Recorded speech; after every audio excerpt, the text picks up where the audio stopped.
not responsible for that music, guys. Okay, back to the All right, so before we get started moving, let's center ourselves with a breathing practice that's going to help us be connected to the earth around us. So this is going to be a balloon belly breath. So what you do is you want to take your hands and place them on your belly. Okay, you're going to take a deep breath in and expand your belly as wide as you can, like you're filling it up, a big balloon with air. Okay, so let's do that 3 times. So hands on your belly. Let's take a deep breath in. And sigh it out. Great, let's do that again. Inhale in. And exhale. Great, really fill that belly up with air. Last time, deep breath in. And exhale. Great. So now we're ready to pay tribute to the beautiful plants that are in our areas. So we're not at the Atlanta Botanical Garden, but there's still so much beauty in nature in our own backyards and in our neighborhoods. So let's come into our seed pose, and we're going to bloom into a big, beautiful tree. So let's start by sitting on your heels. Okay? And let's just fold over like we're a little seed that's been planted under the ground. Okay? Great job. So let's take some deep breaths here. Inhale. And exhale. And now maybe we slowly start to sprout. So slowly start to roll up like you're a seed that's sprouting and reaching up towards the sun, pushing up out of the dirt. Awesome. Let's continue to roll all the way up. So back on your feet and let's roll all the way up. Extending our stem, pushing up through the soil. So we're rolling up, reaching our stems up high, high, high, pushing out through the ground. Was that a car in the background? And it sounded that way. All the way up to enough stand. of this. Enough of this. All I can say is, okay, from now on, we'll warn you. We'll warn This you. should come with a warning for we'll parents. We'll be playing our idiot alert. Idiot alert. When you hear that, get small dogs and children out of the room. Yes.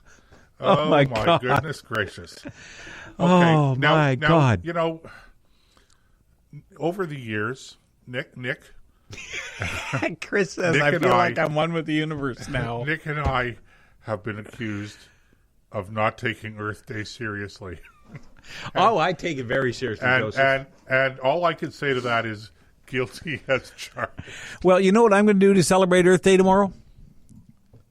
I'm going to go into my shed. I'm going to reach for trusty old Bucky, which is my chainsaw. I'm going to make sure it's got gas and oil in it.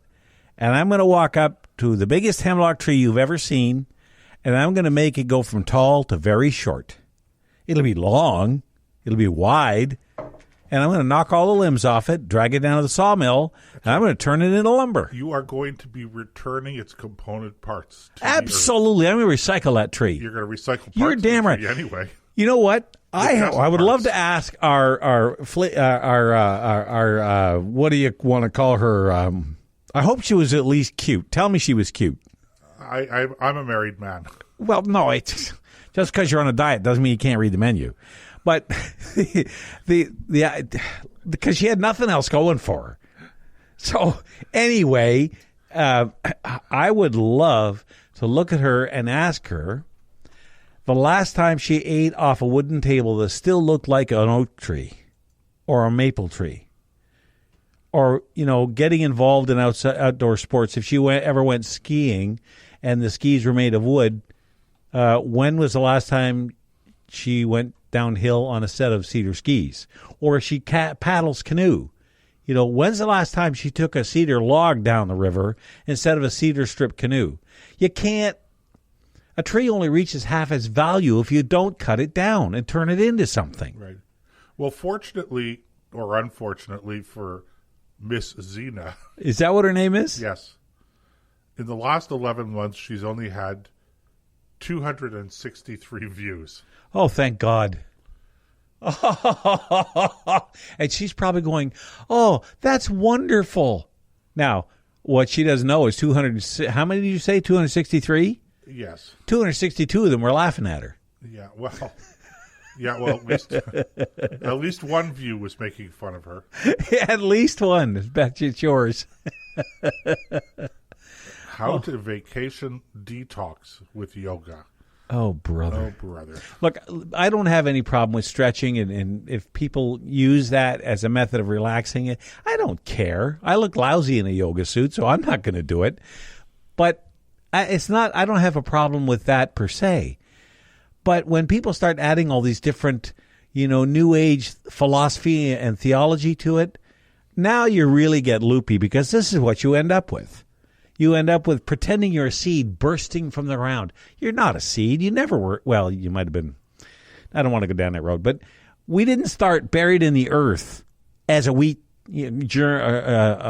seed or a kernel of corn or an acorn or something like that. We started off the way all humans start off, and then we were born and carry on. We bear no resemblance to the trees. The idea that we're going to pay homage to a plant, the only homage I'm going to pay is timber, and that's about it. Yeah. Because trees have no central nervous system. They're just standing there waiting for me to cut them down when they're the right size. You don't know that. I do know that. I asked a tree once. How do you know trees don't because feel I pain? asked. I asked that tree. And did it answer you? Absolutely. It said, thank you for giving me a second lease on life, because otherwise I was going to fall to the ground and rot right here in the forest, doing nobody any good except putting a little bit more organic matter in the soil. Right. Yeah. So that's the answer I got back. Exactly the way it's supposed to be. I mean, if she can talk to seeds, how come I can't talk to trees? She was not talking to seeds, Lynn. Lynn. Oh, I'm going to hear about that. She was not talking to seeds, Nick. She was pretending to be a seed. Okay, you have to get that straight, because that is a very important component of Earth Day yoga. So she's as smart as a seed. She is as smart as a seed, which brings me to really, I think, a very, very serious aspect here. Okay, we're having a lot of fun joking around, but one of the suggestions that came out of this video, right, and we've heard it all before, I think, in various circles, is the importance of having fewer, if any, children at all. Oh, yeah. That was I meant to get to that too. Yeah, and I guess the serious part of me wants to make the observation that I think that for these guys, that's a great idea. You know what? They can lead by example in that case. The fewer Lady Zenas there are. You in the gene pool. Yeah, absolutely right. Now, save the earth. Thank you very much. Yes, save the earth from you. Save us from you. Save the planet from you. That way, like if you want to reduce your carbon footprint, there's a cliff right over there. You want to reduce the Earth's population, you do two things at the same time. Help yourself. I'll call 911 just as soon as I see you disappear off the edge of the cliff. Anyway, but you're right. It's unfortunate, because what people don't realize, and I am being serious now, that having at least 3 children, 2 or 3 at least, is a very healthy way of maintaining your population, for one thing. Secondly, it provides the workforce for the future in every field of endeavor. If you want more doctors, you have to have more children. They got to come from somewhere. Oh, you're being serious, Dick. Don't I did say I was being serious. We're having fun here. Oh, okay. Okay. Mark Philippe asks, what was her name? Just to reiterate, it was Miss Zena. Miss Zena. Miss Zena. I thought it was Lady Zena, but Z-E-N-A. You can find her yoga instruction. Just look up in YouTube. Now there's Earth an alternative Day yoga with Miss Zena. There is an alternative spelling to her name. You didn't know this, did you? Z or X. No. X-E-N-A. It's longer. She has a longer name. Braindead. Okay.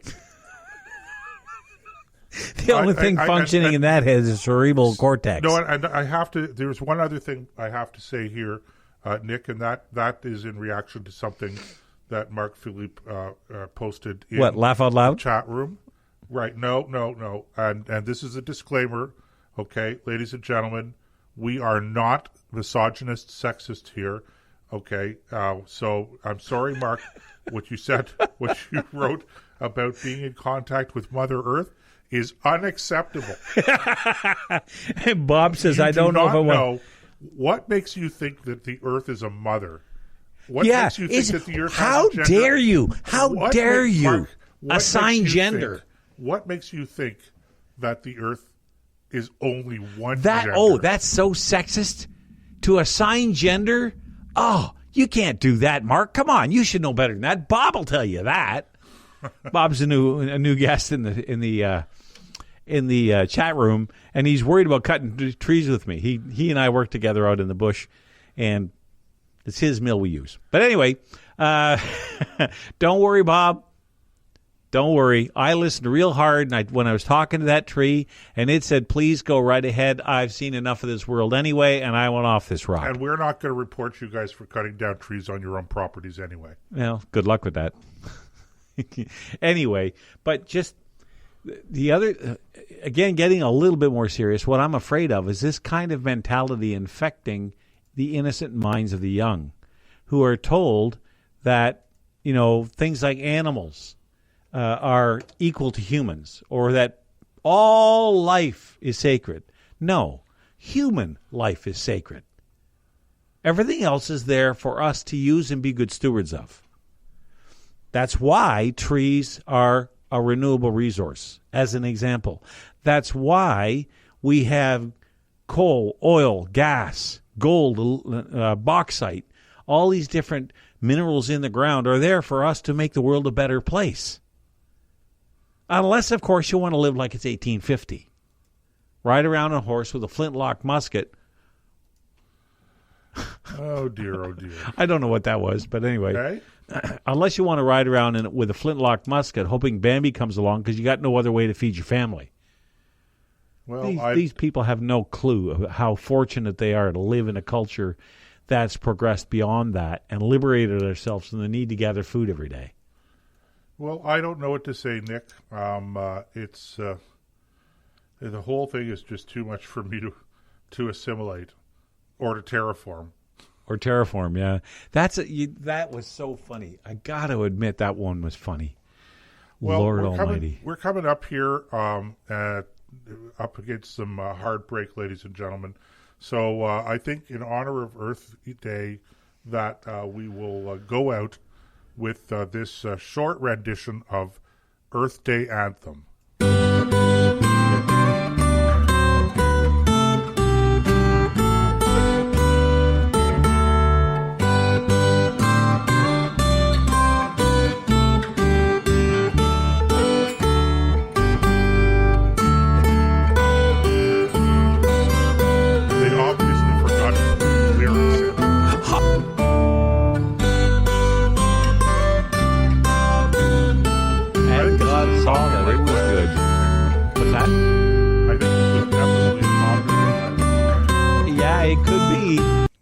And it wasn't by us. Okay, well, that didn't work out very well, ladies and gentlemen. So that was Mozart's Ode to Joy, was it not? But it's not. Yeah, but it's not Mozart. It's Beethoven. Beethoven. Okay, fine. Okay. Yes, it sounded like it. Anyway, we got to go for a break. So if you're listening to the podcast, thanks for joining us. Okay, have a wonderful, meaningful, deeply meaningful, peaceful, in touch with nature Earth Day. That's if you're listening to the podcast. I'll be in touch on with the proper day.